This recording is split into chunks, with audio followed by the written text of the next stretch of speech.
¿Qué tal, Enrique? Buenas tardes. Encantado de tenerte en esta última emisión de temporada de Café con Autor. ¿Qué tal? Buenas tardes, Bruno. Es un placer. Con mucho gusto. Bueno, psicología transpersonal para la vida cotidiana. Es un libro que he empezado a leer. No me ha dado lugar todavía a terminarlo porque pensaba, no sé, venía un poco con la idea en mi cabeza de algunos tópicos que creía que me iba a encontrar, y cuando he empezado a leer tu libro he tardado muy poco en tener que coger papel y lápiz también para cuestionar y bueno, entender algunas reflexiones que venían a mi cabeza sobre mí mismo, con lo cual empezaba a conectar con un trabajo personal que digo, uy, qué interesante. Digo, eso no solamente me hace pensar, me provoca sensaciones esta lectura y quiero tener una huella potente de ella. Así que enhorabuena por este trabajo, pero si te parece vamos a empezar a profundizar en él también para que quienes nos siguen, y les damos desde aquí ya la bienvenida, puedan entender, ¿verdad? ¿De qué hablamos cuando hablamos de psicología transpersonal, Enrique? Bueno, antes que nada me alegro que la lectura te ha llevado a tener que utilizar un lápiz y ponerte por escrito, porque el objetivo del libro justamente es eso, ¿no? Es una propuesta para la autoindagación. O sea, no se trata ni de creer nada ni de proponer nada, sino es una invitación a que cada persona pueda cuestionarse, puede indagar, puede investigar y pueda aceptar únicamente aquello que llegue a experimentar. Así que enhorabuena. ¿De qué hablamos cuando hablamos de psicología transpersonal? Pues hablamos sencillamente yo creo que de la culminación de lo que ha sido todo el proceso de la psicología moderna, que como conoces tiene tres grandes movimientos, hasta el punto de que la psicología transpersonal se nombra como la cuarta ola de la psicología. Detrás del psicoanálisis, del conductismo y de la psicología humanista aparecería la psicología transpersonal, que apenas cuenta con 50 años de existencia, ¿no? Y que yo creo que supone, sin embargo, un salto cualitativo de cara a comprendernos más en profundidad. Y sobre esto, si te parece, podemos hablar. Perfecto, me parece genial. Y corrígeme si me equivoco. Si hablamos de psicología transpersonal, ¿podemos hablar de una psicología espiritual? ¿Nos estamos refiriendo a eso? Quizás simplificando en demasía. Sí, en cierto modo, el adjetivo transpersonal sería equiparable a espiritual en el sentido más genuino de este segundo, ¿no? Porque el término espiritual, espiritualidad, como tú sabes, pues ha sido muy manipulado, muy manoseado y con frecuencia tergiversado, ¿no? Pero si entendemos por espiritualidad el sentido más genuino de esta dimensión profunda del ser humano, espiritualidad y transpersonalidad serían prácticamente equivalentes, ¿sí? Prácticamente lo mismo. Sí. Ahora, en esta corriente que vivimos los últimos años de acercamiento del gran público a la psicología, cada vez hay más publicaciones en los kioscos, más publicaciones, aquí hay un ejemplo de ello, ¿no? Más editoriales que se dedican precisamente a divulgar el conocimiento psicológico. Los profesionales de la psicología nos permitimos también abrir nuestro trabajo, nuestro espacio de visión y comprensión acerca del ser humano, y compartimos. Y de repente aparece un nuevo ingrediente, que es este de la espiritualidad, quizás durante tanto tiempo asociado a religiosidad o a religión, ¿verdad? Y aparece como un elemento ahora y vuelvo a lo mismo, corrígeme si me equivoco, separado y que puede ser una pieza, una clave importante para, bueno, para la experiencia vital del ser humano, ¿no? De cada persona, ¿no? Exactamente, y sobre todo es fundamental para la autocomprensión de nosotros mismos, ¿no? A la hora de comprendernos, ¿no?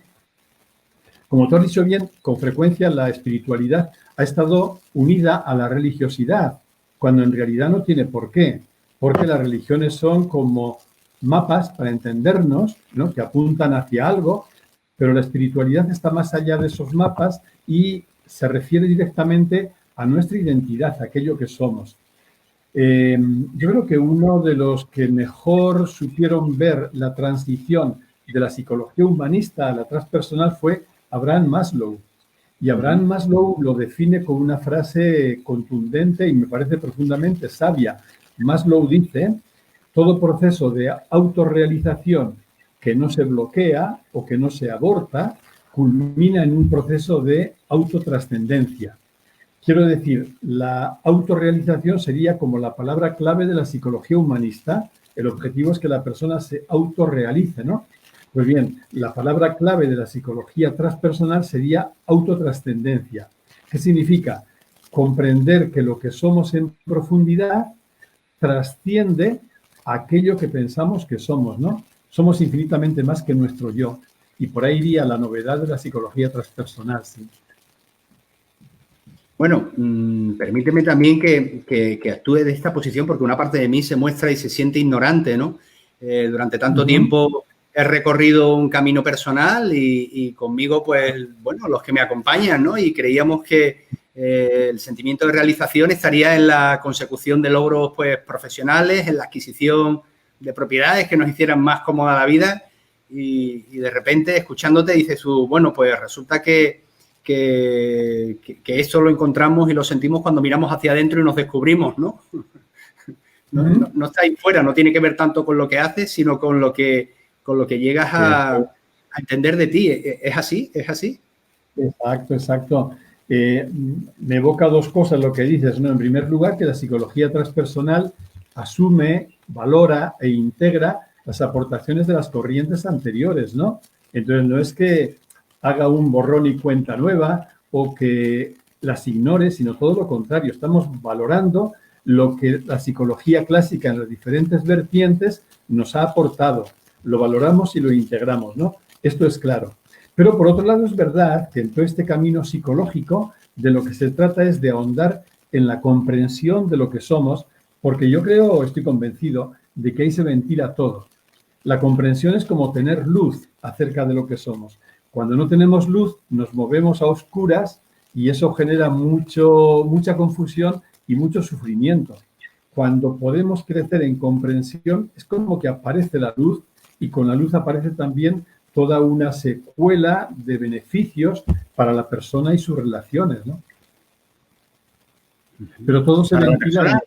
Y sus relaciones, has dicho, ¿verdad? Eso es. Y pensaba por un momento, alguien que sepa, o mejor, que sienta que está contestando a esa cuestión de quién soy y que haya profundizado en ese conocimiento y en ese descubrimiento de sí mismo, no es alguien que se puede llegar a sentir muy solo, quizás en un mundo en donde pues muchísimas personas podemos estar moviéndonos a niveles mucho más superficiales de lo que somos o de quiénes somos, ¿no? Ante esta pregunta de quién soy, y la mayoría de la gente lo que asocia es su rol profesional. Pues soy el portero de la casa, o soy el mecánico del barrio, o soy, ¿no? Eso es. Indudablemente, siempre que la persona toma un camino de fidelidad a ella misma, se va a encontrar con la soledad. Porque, en cierto modo, es como que se abandona el rebaño. Y cuando abandonamos el rebaño, es inevitable sentir soledad, que a veces nos puede, bueno, no sé si molestar, no sería la palabra, pero nos puede inquietar un poquito. Sin embargo, esta soledad, que es consecuencia de la fidelidad al propio camino, es una soledad enriquecedora, ¿no? Esto es así. Y efectivamente, como apuntas, la gran pregunta de la psicología y sobre todo de la psicología transpersonal es esta: más allá de mis roles, más allá de mis funciones, más allá de mis sentimientos incluso, y más allá de mis pensamientos, ¿yo qué soy? Porque todo esto que acabamos de nombrar, ¿vale? Pues son realidades que tienen su valor en el nivel relativo, en el nivel de la personalidad, pero que al final son efímeras, son transitorias. ¿Qué es lo que queda de permanente más allá de eso efímero? Es decir, ¿quién soy yo en la profundidad de lo que soy? Y por ahí va. Y en este sentido, la psicología transpersonal, esto me parece un aporte importante, conecta con lo que llamamos sabiduría perenne, ¿no? Que tanto en Oriente como en Occidente se ha hecho esa gran pregunta: ¿y yo qué soy? ¿Qué soy más allá de lo que pienso que soy? Esa conexión de la psicología transpersonal con la sabiduría perenne me parece toda una garantía de verdad, ¿no? A mí escucharte me resulta estimulante y reconozco que hasta hipnótico, porque me aportas claves que conectan en mí cuestiones que están como inconexas y de repente empiezan a tener sentido. Pero estaba pensando, la psicología transpersonal tiene una vía, vamos a decir, sencilla de transitar para quien antes no ha hecho ningún tipo de trabajo de índole psicológico, puede sonarle a cuestiones excesivamente profundas o filosóficas, incomprensibles, en definitiva. Bueno, y eso en mi vida, ¿qué empaque puede tener? ¿Cómo encajo yo eso en mi vida? Exacto. De entrada puede sonar un poco extraño todo lo que son términos, vocabulario y conceptos que quizá porque no se han oído suenan extraños, ¿no? Como que la mente se pone en guardia. Esto nos ocurre igual que cuando empezamos a estudiar un idioma que nos es desconocido, no entendemos nada y todo nos suena muy, muy, muy extraño, ¿no? Pero solo tiene que ver con el vocabulario, los conceptos. Sin embargo, más allá de los términos, yo creo que la persona hay como un anhelo interno que le hace intuir todo lo que la psicología transpersonal le pone nombre, pero la intuición primera yo creo que está en todo ser humano. Por ejemplo, en mi caso personal yo me doy cuenta de que, como tú decías, en todo mi recorrido psicológico y terapéutico, yo empecé con la terapia antes de los 30 años, ¿no? Para mí aquello fue un regalo. El descubrimiento de la psicología transpersonal y sobre todo la práctica en ella es como que me permitió unir todas las piezas del puzzle, todo encajaba, ¿no? Y me di cuenta de que conectaba con mis anhelos más profundos. Por eso yo distingo lo que es el vocabulario, la conceptualización, que puede sonar un poco extraña para gente que nunca ha oído hablar de ello, distingo eso de lo que es la intuición de las personas que cuando escuchan el contenido de lo que tiene que ver con lo transpersonal, se genera en ellas un asentimiento. Yo he sido testigo durante muchos años de trabajar en grupos y en grupos de meditación, en grupos de crecimiento personal, en grupos de psicología y ver que cada vez, de esto soy testigo, cada vez las personas sintonizan con más rapidez y con más facilidad con lo que serían estos contenidos que llamamos de la psicología transpersonal. Quiere decir que conecta más fácilmente, ¿no? Sí. Bueno, y en ese sentido, he visto que una parte importante del trabajo que has hecho en el libro de Psicología Transpersonal se dedica precisamente a la práctica, al abrir vías para la sensación, la toma de conciencia, la autorrevelación, ¿verdad? Y en ese sentido traes a colación la meditación o prácticas meditativas. Vivimos un auténtico auge de prácticas meditativas en donde la gente va buscando respuestas, va buscando bienestar, a veces como simples técnicas de aplicación para hábitos saludables, vamos a decir así, pero otras veces como estilos de vida, ¿no? Y de hecho tú hablas de la meditación más como estilo de vida que no tanto como una técnica. Exacto, exacto. ¿Has visto bien? Sí, has visto bien, Bruno, porque en realidad el libro pretende ser sumamente práctico y pedagógico, ¿no? Y tiene como dos grandes cauces. Uno sería ofrecer claves de comprensión, en todo lo que hablábamos antes de la comprensión como una luz que nos permite entendernos mejor, que nos permite crecer en unificación, en integración, que nos permite tener una vida más plena, ¿no? Que nos permite incluso liberarnos del sufrimiento. Yo estoy convencido de que todo nuestro sufrimiento mental es fruto de la ignorancia, ¿no? Desde la confusión que tenemos acerca de nosotros mismos. Cuando eres capaz de sustituir esa confusión o esa ignorancia por la comprensión, el sufrimiento se evapora. Conocerás aquel dicho de Sócrates, a mí me gusta mucho, que afirmaba lo siguiente: solo existe un único vicio, que es la ignorancia, y solo existe una única virtud, que es la sabiduría.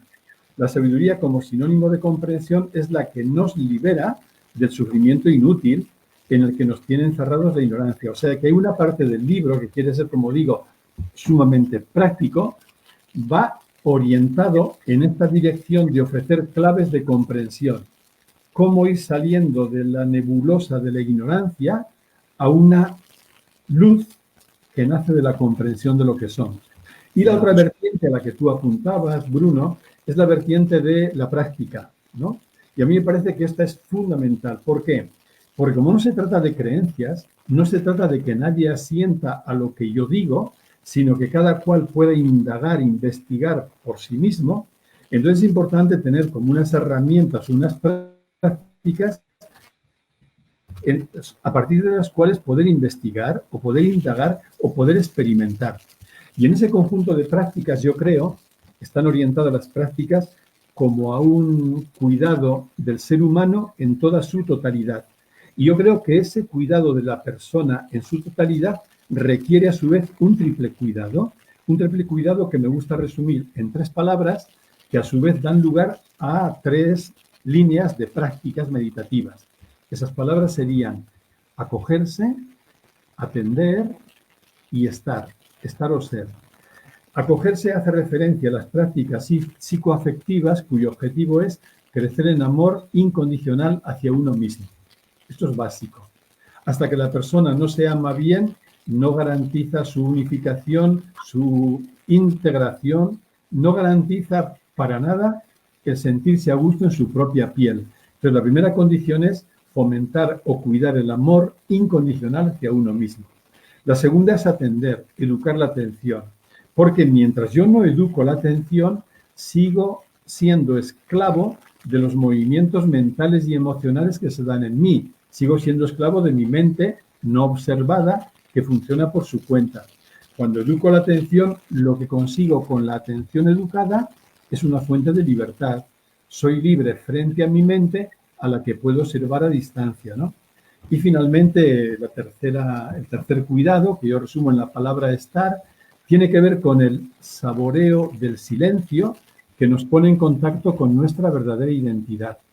Yo tengo experiencia por mí mismo, pero por muchas personas a las que he tenido el privilegio de acompañar psicológicamente, que cuando una persona integra este triple camino, acogerse ella misma, crecer en amor a sí misma, etc., educar la atención, desarrollar la capacidad de atender y aprender a saborear el silencio, esa persona empieza a experimentar una sensación de plenitud, ¿no?, en su vida.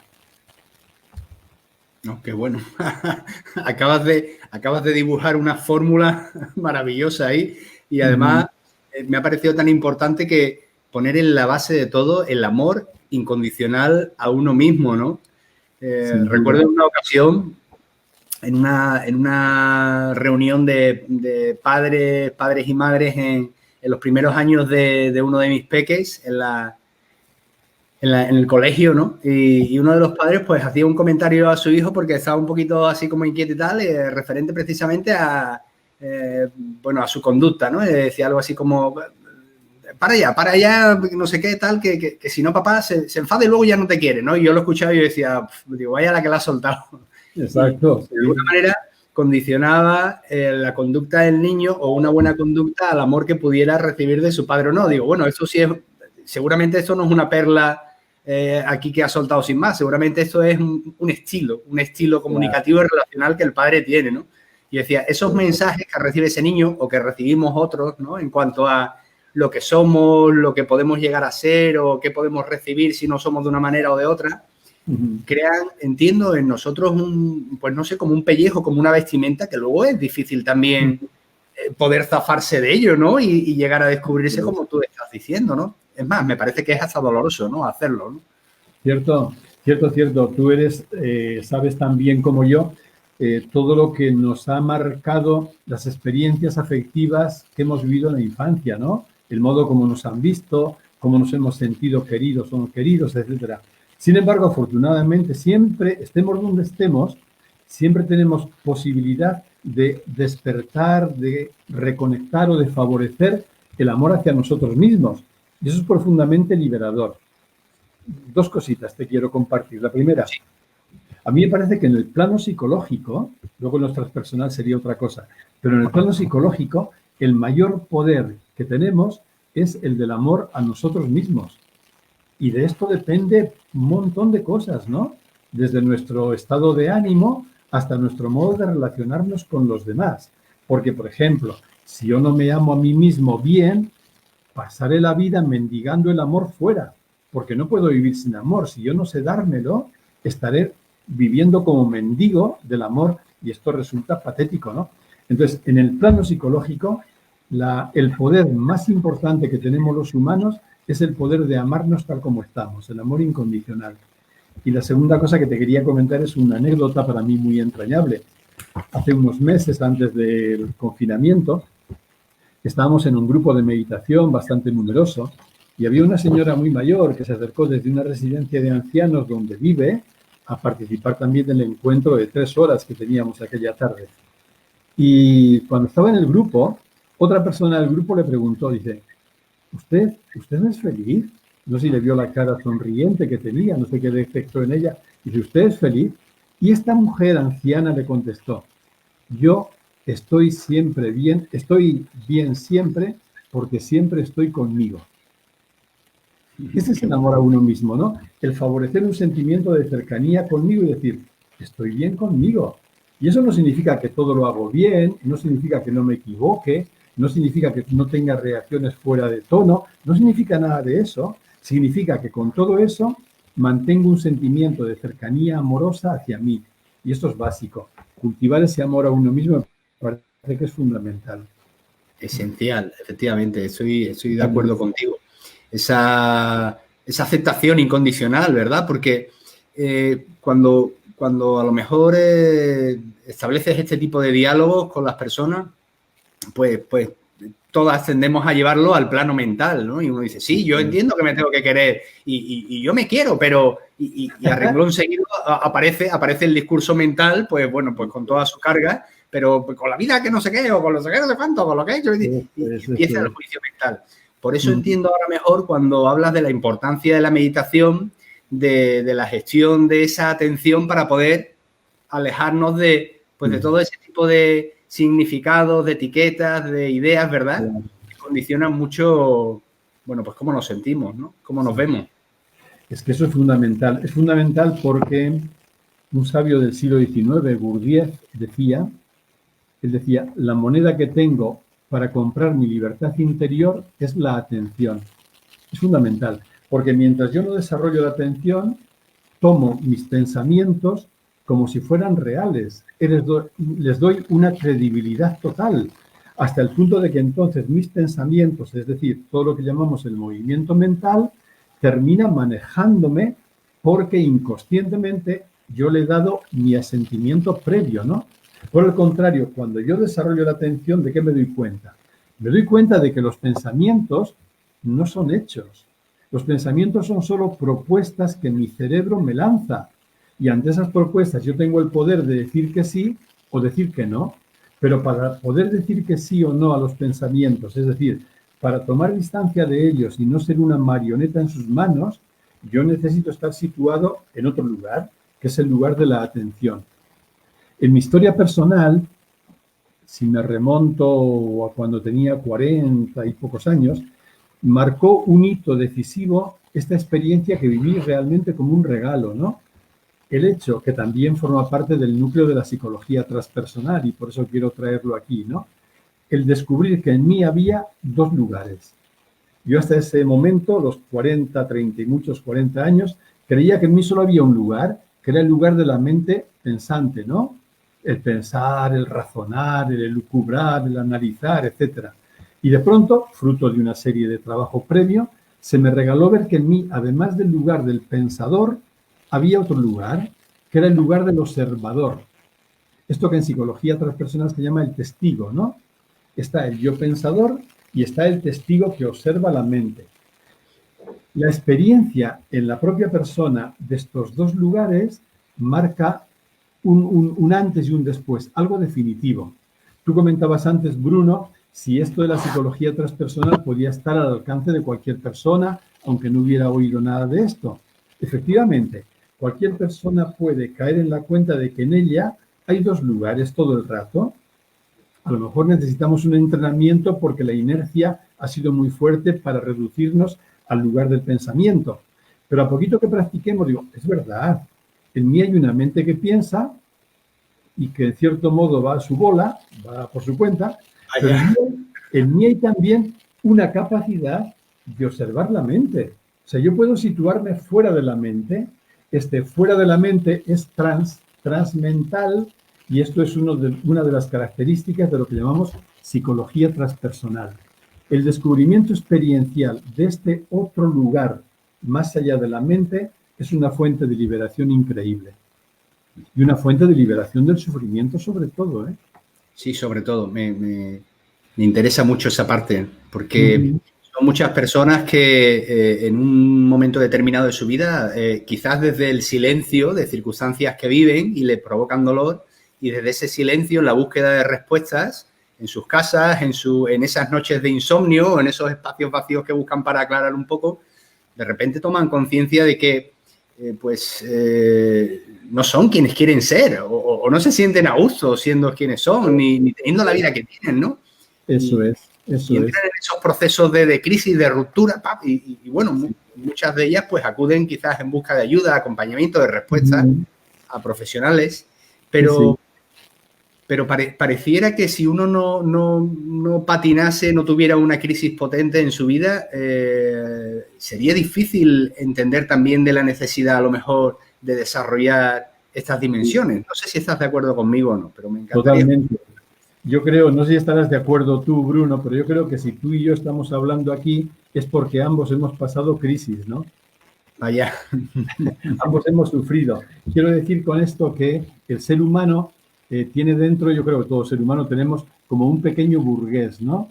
Y tenemos como alguien que busca instalarse y estar cómodo el mayor rato posible. De modo que si no hubiera crisis en nuestra existencia, fácilmente nos instalaríamos en esa mediocridad o superficialidad. La crisis, al removernos, al cuestionarnos esa, entre comillas, zona de confort en la que nos habíamos situado, nos hace preguntarnos por aquello realmente importante, por aquello que nos sostiene, por las raíces, por lo que fuere. Y entonces la crisis puede ser una oportunidad de puesta en marcha, ¿no? Hace de detonante de una búsqueda mayor. Y creo que es así, funcionamos así, sí. Muy bien. Bueno, yo creo que también nos están siguiendo con mucha atención pues los habituales que nos acompañan, y si te parece vamos a pasar a saludarlos y también a recoger algunas de sus propuestas, de sus cuestiones. Encantado. Nieves Martín Calero nos dice, estar bien con uno mismo parece fácil, pero no lo es. Nos dice, bueno. Y nos dice Amalia, no es fácil, no, pero no es imposible. Eso es. Hay que currárselo, exacto. Bueno, está bien. Nos dice por aquí, saludo, María José, Juani, Manoli, Conchi, Alejandro, Shimedev. Vale, Amalia Sánchez nos pregunta, ¿se puede hablar de una psicología del alma, Enrique? Sí, se puede hablar de todo. Lo que pasa es que el término alma, como sabes, es un término también muy polisémico, puede tener muchos significados, entonces tendríamos que ponernos de acuerdo en qué entendemos por la palabra alma. En su origen, la palabra alma, como sabes, viene del griego, psique, y es sinónimo de psiquismo. Entonces, alma y psiquismo sería lo mismo. Luego ya en algunas tradiciones religiosas, alma parece que apuntaba más como a ese núcleo, en este sentido, transpersonal de la persona, ¿no? Entonces, sí, una psicología del alma entendida en este sentido etimológico, casi sería equiparable a psicología transpersonal. Depende de lo que entendamos por ese término, ¿no? Bueno, al final también las etiquetas que pongamos, pues también nos van a traer sus propios límites, ¿verdad? Eso es. Y ahí nos van a encajar. Sí.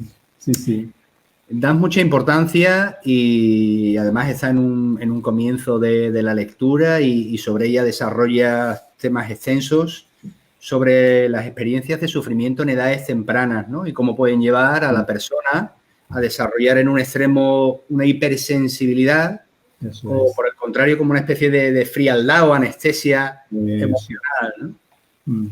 ¿Realmente son tan importantes, tan determinantes las experiencias en esas edades tempranas? Yo creo que sí, son tanto más determinantes cuanto más tempranas son, ¿no?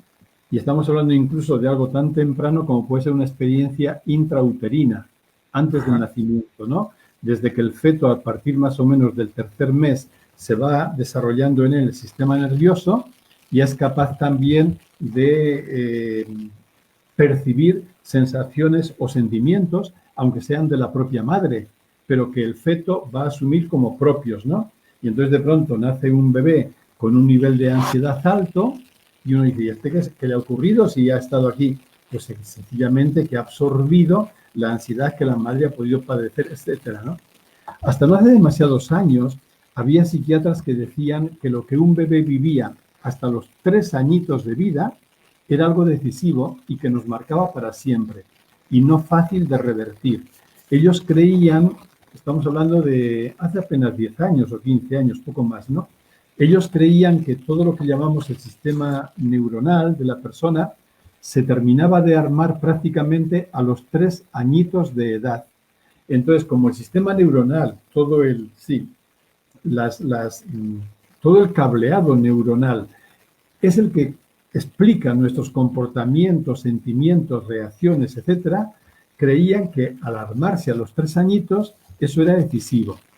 En los últimos años, gracias a las investigaciones neurocientíficas, sabemos que el cerebro es sumamente plástico. Ellos hablan de la neuroplasticidad, ¿no?, del cerebro, y que esto no es tan rígido, porque siempre podemos como favorecer unas nuevas rutas neuronales para entendernos y, por tanto, hay un trabajo de reeducación muy interesante. Pero, sin duda, volviendo a tu pregunta, las experiencias de la primera infancia marcan mucho, ¿no?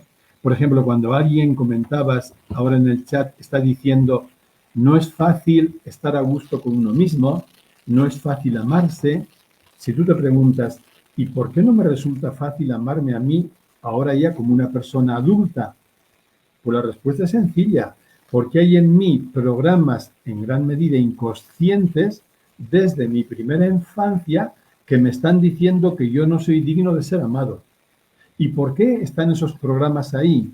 Porque se grabaron en aquellos años primeros que ya he olvidado, donde a través de experiencias con la figura sobre todo de la madre o del padre, en mi cerebro se archivó un patrón, ¿no?, una pauta que me decía, tú no eres suficientemente adecuado, tú no eres correcto, tú no eres merecedor de que te quieran, porque tú sabes también como psicólogo que debido al narcisismo infantil, en aquellos primeros años, cuando un niño no recibe lo que necesita o no se siente suficientemente querido, el niño no piensa nunca, mi mamá es injusta o mi papá está mal. El niño piensa, en mí hay algo malo y por eso no me quieren, ¿no? Y esto genera luego una imagen negativa del propio niño que puede costar mucho tiempo revertir.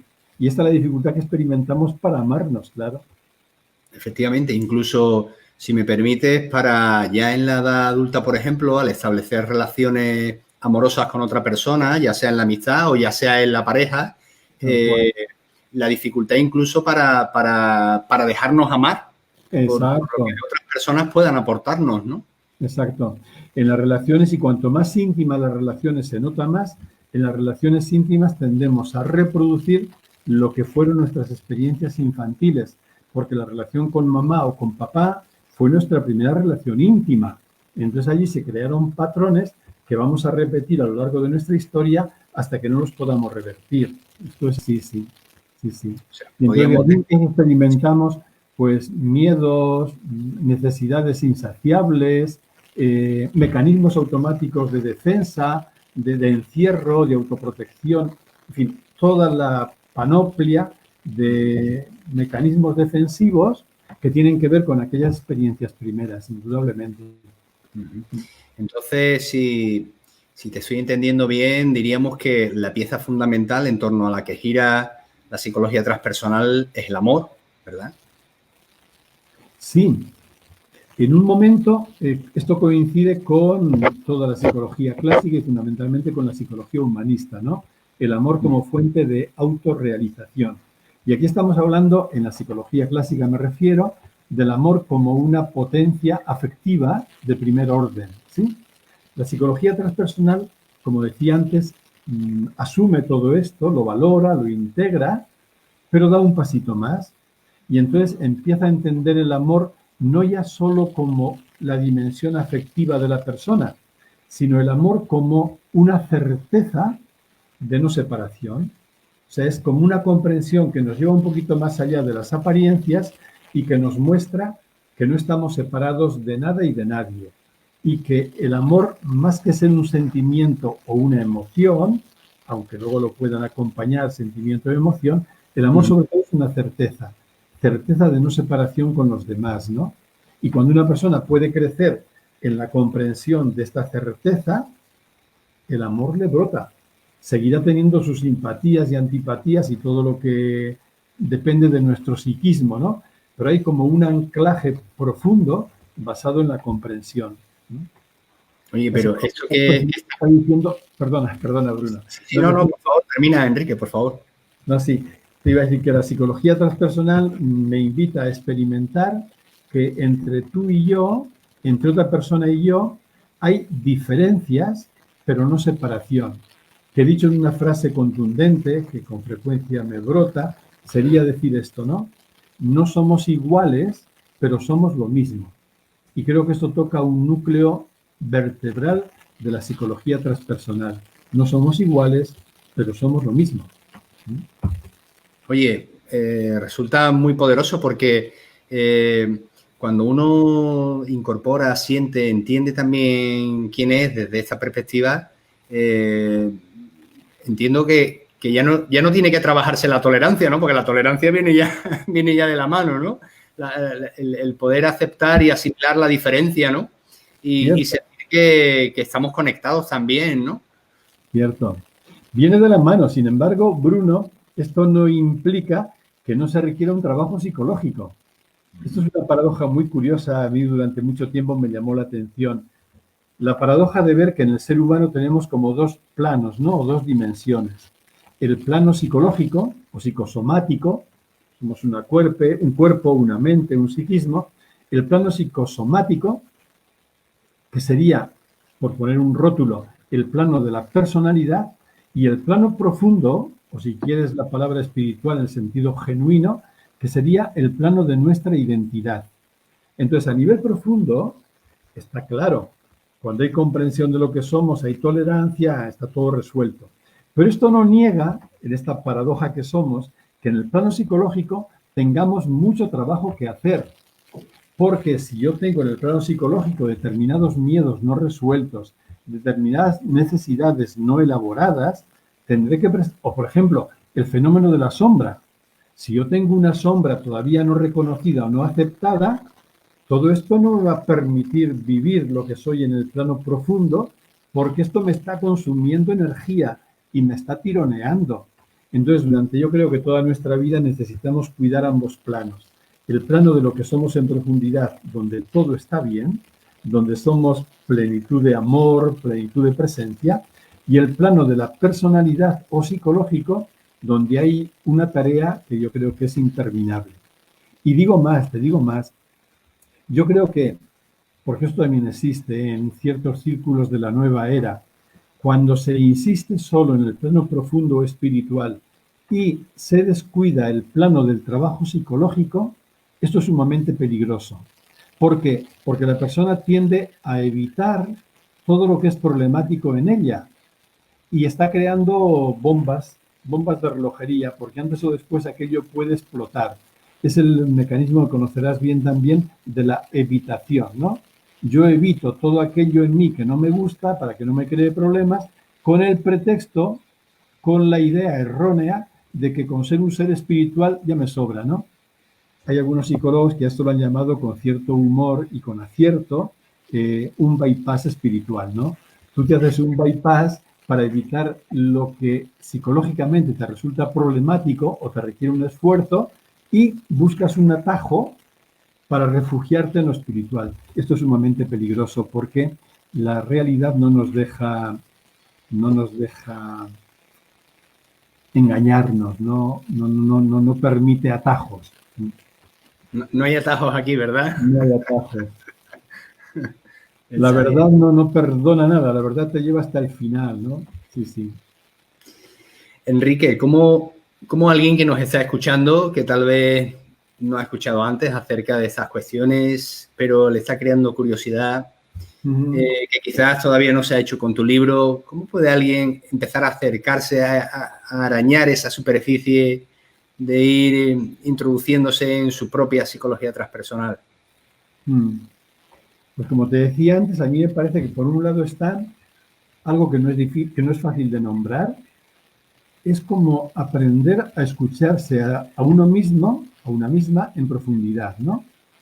Todo ser humano está habitado por un anhelo, ¿no? Un anhelo que va más allá de nosotros mismos. Entonces, hacer un poquito de silencio y escuchar ese anhelo. ¿Yo qué voy buscando en la vida? Más allá de estos intereses inmediatos de tener que comer, tener que trabajar, tener que relacionarme, ¿qué anhelo hay en mí? Y el ponerse la escucha de ese anhelo es decisivo, porque te va a llevar lejos. En nosotros, estemos donde estemos, esté en nuestra mente como esté, en nosotros siempre hay algo que sabe. La vida sabe. Y si yo me alineo un poquito con ella, la vida me va a conducir, ¿no? Esto por un lado. Y en segundo lugar, de una manera más concreta, al hilo de tu pregunta, sería esto. El modo es preguntarte, ¿vale? Yo pienso, yo percibo, yo siento, pero en mí puedo detectar también otro lugar u otra instancia que se da cuenta de que yo estoy pensando. ¿Qué soy yo más allá del pensamiento? ¿No? ¿Quién es consciente de que yo estoy pensando? Este tipo de preguntas nos hacen como salir del círculo cerrado de la mente o del yo o de la identidad pensada y nos abren el camino a otro lugar, que es ese otro lugar, ese lugar transpersonal. Al final, como sabes, trans significa más allá, ¿no? Transpersonal es más allá del yo, más allá del ego, más allá de la mente, más allá del personaje, es ir más allá. Pero para ir más allá necesito preguntarme eso. ¿Quién es consciente de que yo estoy hablando? ¿Quién es consciente de que yo estoy pensando? Y ahí empieza un inicio de un camino que no tiene final. Qué bueno, qué interesante. Estaba cayendo un poco en la cuenta, me ha pasado a mí, más de una ocasión, pero veo que también le pasa a muchos compañeros de profesión y a otros profesionales que se dedican al acompañamiento, que muchas veces recogen las necesidades o las cuestiones que se les traen vamos a decir, a sus sesiones, a sus grupos de trabajo, a sus consultas, y realmente pareciera que todo aquello que no pueda ser medido, cuantificado, puesto en una tabla semanal y registrado, pues escapara a la psicología que ayuda o a la psicología válida porque no se está midiendo, ¿no? Entonces, la psicología transpersonal es verdad que también va más allá de quizás de este modelo de intervención o de trabajo ayuda psicológico, pues más clásico, vamos a decirlo así, ¿no? ¿Cómo ves tú que los profesionales, y esto ya es una cuestión sobre los profesionales, cómo ves tú que los profesionales que se dedican a acompañar a otros a su descubrimiento y evolución están recogiendo o se están resistiendo a quizás a mirar desde esta otra perspectiva pues lo que somos como personas, ¿no? En tu experiencia que has encontrado. Sí, yo creo que efectivamente, como apuntas, venimos de una cultura y de una historia también, no sé llamar muy positivista o materialista, muy de medir todo, ¿no? Y eso tiene un punto positivo. El error no está en lo que hace, en medir y demás, sino en absolutizarlo, como si solo existiera aquello que puede ser medido. Y en este sentido yo creo que hasta el cientificismo del que venimos está ahora en un momento de crisis, ¿no? Igual que el materialismo. Yo tengo claro que el materialismo o el cientificismo es una superstición, porque está absolutizando algo que para nada es absoluto, ¿no? Al final es una creencia. Es decir, afirmar, por ejemplo, que solo existe lo que podemos medir, eso no es una afirmación científica, eso es una creencia que incluso desde la propia ciencia está empezando a ser superada o desvelada a partir del nacimiento de la física cuántica, ¿no? Cuando la física cuántica te dice esto que llamamos materia en realidad no es tal materia, con la famosa ecuación de Einstein, ¿no? La materia y energía en último tiempo es lo mismo. O la física cuántica cuando te dice lo que llamamos materia en realidad es vacío y lo que hay en ese vacío son corrientes de información o campos cuánticos o como le queramos llamar. Entonces, afirmar lo material, aquello que es medible, como lo único realmente válido, es una creencia que para mí hoy roza, lo digo sin ningún reparo, está rozando la superstición. La superstición. Eso es cierto. Pero venimos de ahí y entonces parece que solo vale lo que se mide. Sin embargo, cuando empezamos a dar ese salto, yo en mi experiencia como acompañante psicológico lo descubrí que sin haberlo previsto de antemano, me di cuenta de que en un acompañamiento de la persona llegaba un punto en que la persona necesitaba más que afrontar su problemática estrictamente psicológica para entendernos, ¿no? Y necesitaba ampliar la comprensión de quién era, quién soy yo, más allá de este problema que tengo y que debo atender, y que debo resolver, más allá de un estado depresivo, más allá de una fobia, más allá de un miedo X, más allá de una necesidad hambrienta, más allá de una ansiedad que no me deja vivir, trabajando todo eso, pero yo soy más que eso, ¿qué soy yo? Y a partir de ahí es como que el propio acompañamiento te iba mostrando caminos que irían en la línea de lo transpersonal, ¿no? Y ayudar a que la persona viera que tiene una mente, pero que es más que su mente. Tiene sentimientos, pero que es más que sus sentimientos. Tiene un yo, un personaje, pero que es infinitamente más que el personaje. De modo que a mí me parece, por lo menos en mi experiencia fue así, que aparece como completamente rodado. No hay que hacer no solo ningún esfuerzo, no hay que hacer ningún malabarismo para tratar de introducir algo que queda fuera, no, sino que el propio proceso lo va pidiendo por sí mismo.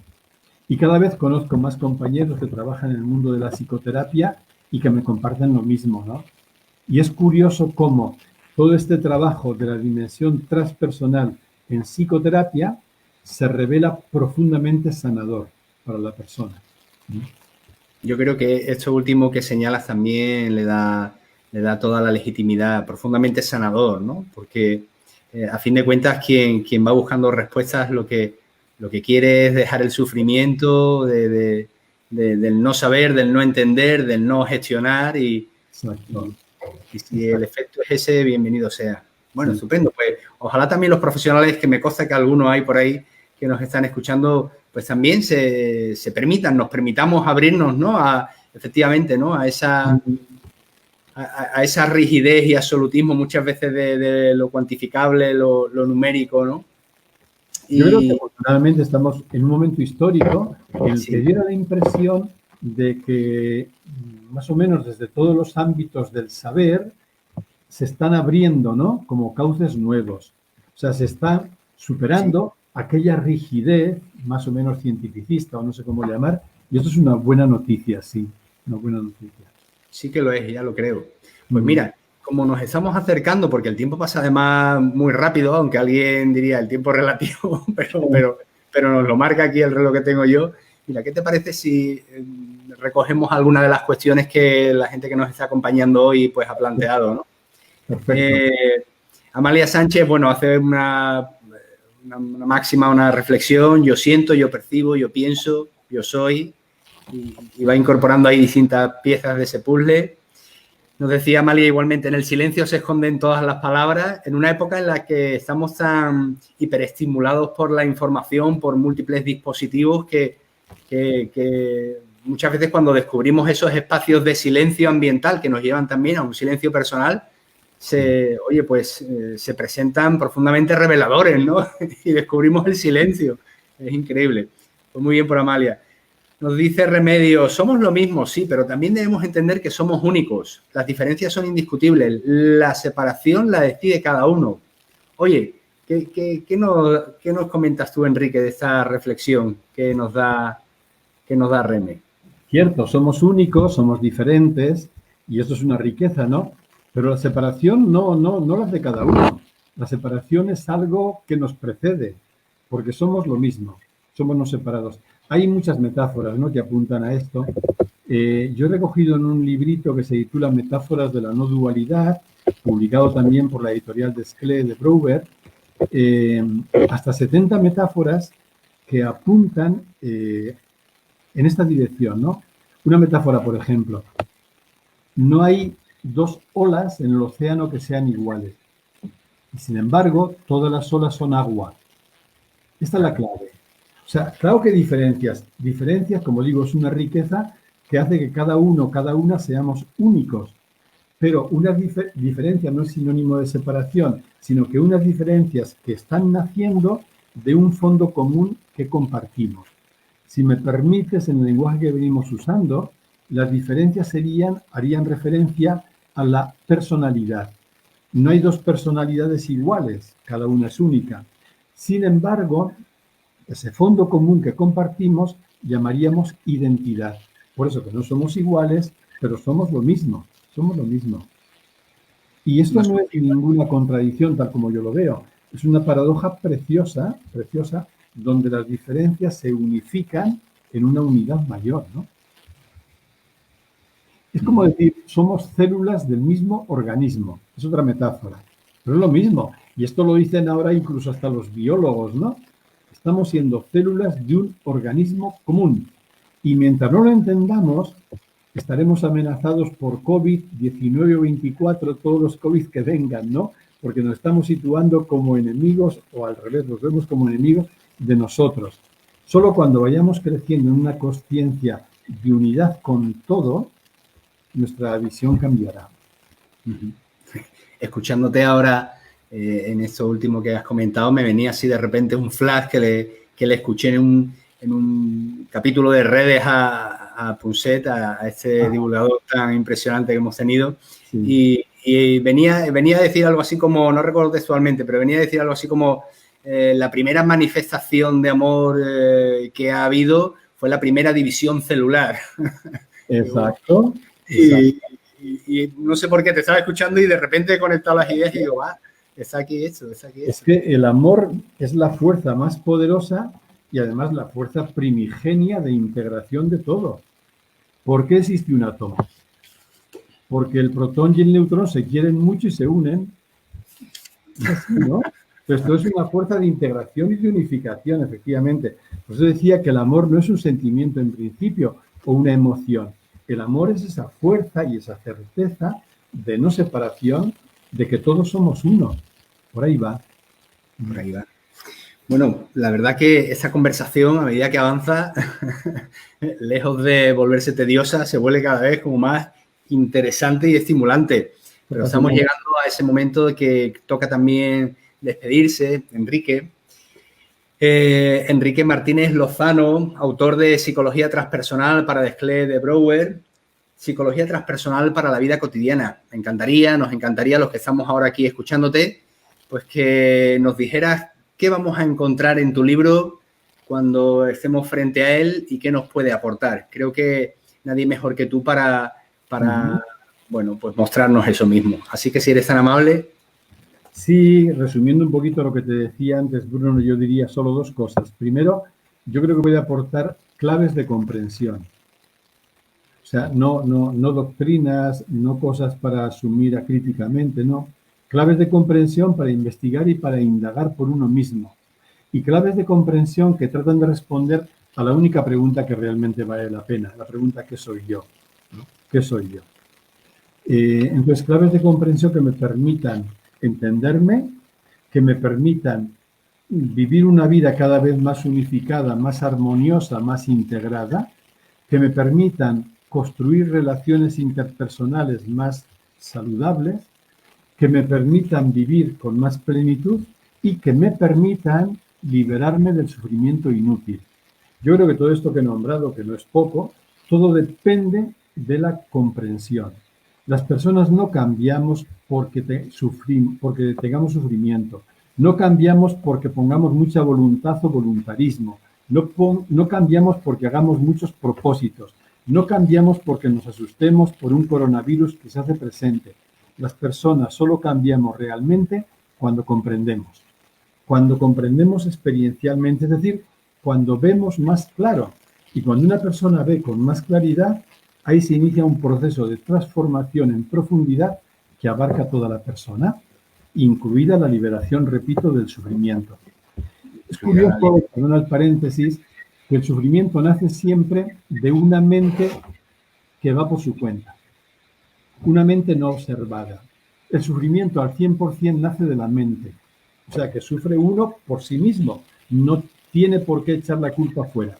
Una cosa es el dolor, que es inevitable y que forma parte del lote de la existencia humana, Pero otra muy distinta es el sufrimiento mental, que nace de la ignorancia, en definitiva, acerca de lo que somos y de las películas que nos contamos sobre nosotros mismos y que nos creemos. Entonces, en el primer momento, como digo, el libro da claves para comprender, para crecer en comprensión y en este sentido también liberarnos del sufrimiento. Pero no es un vender una receta fácil, sino una invitación a que cada persona lo experimente y lo indague por ella misma. Y en segundo lugar, lo que el libro quiere ofrecer son como herramientas prácticas, estas prácticas afectivas o psicoafectivas, prácticas atencionales y prácticas meditativas que nos ayuden como a llevar a nuestra persona y a nuestro cuerpo esas herramientas que nos permitan la transformación y que son también a su vez herramientas para seguir investigando sobre ellas, ¿no? Por eso te decía al principio que me parece que, o por lo menos quiere ser en mi intención, un libro fundamentalmente práctico y pedagógico, ¿no? Bueno, lo es en gran medida y deseoso de coger tiempo para seguir profundizando en él. Permíteme, Enrique, que nos vamos a despedir de quienes nos han acompañado y han aportado pues su granito, su estímulo. Regla, muchas gracias, muy interesante. Nos dice Arcadia, el amor es todo. Me encantáis los dos. Bueno, pues bienvenido el piropo. Gracias por vuestro saber. Natalia Alcobía, Amalia Sánchez, un saludo. A Remedios Hierro, a Rocío Borrero, a Manoli Lobato, a Sofía Torres, a María José García, a Katia Atienza, a Nieves Martín, que la mencionamos antes, y a otras muchas amigas que seguramente se irán incorporando y amigos también con posterioridad y podrán comentar en este vídeo que queda ahí en las redes. Ha sido, me parece, un magnífico final de temporada de esta iniciativa, Un Café con Autor. Hemos tenido a Enrique Martínez Lozano, autor de Psicología Transpersonal, una invitación al autodescubrimiento, a la aceptación desde el amor propio. Y muchísimas gracias, Enrique, por tu tiempo, por tu conocimiento, por lo que has compartido de tus experiencias, que ha sido iluminador. Así que gracias, ha sido un placer tenerte aquí. Muchas gracias a ti porque da gusto dialogar contigo también y esto, como has visto, fluye con mucha facilidad, así que muchas gracias. Y gracias también a la editorial de Skele-de-Brugger por esta oportunidad. Muchas gracias. Gracias a ellos por el soporte y a todos los que nos acompañan. Nos vemos en septiembre de nuevo en Café con Autor. Fortísimo abrazo a todos, que tengáis un buen verano. Enrique, hasta pronto. Un abrazo, hasta siempre.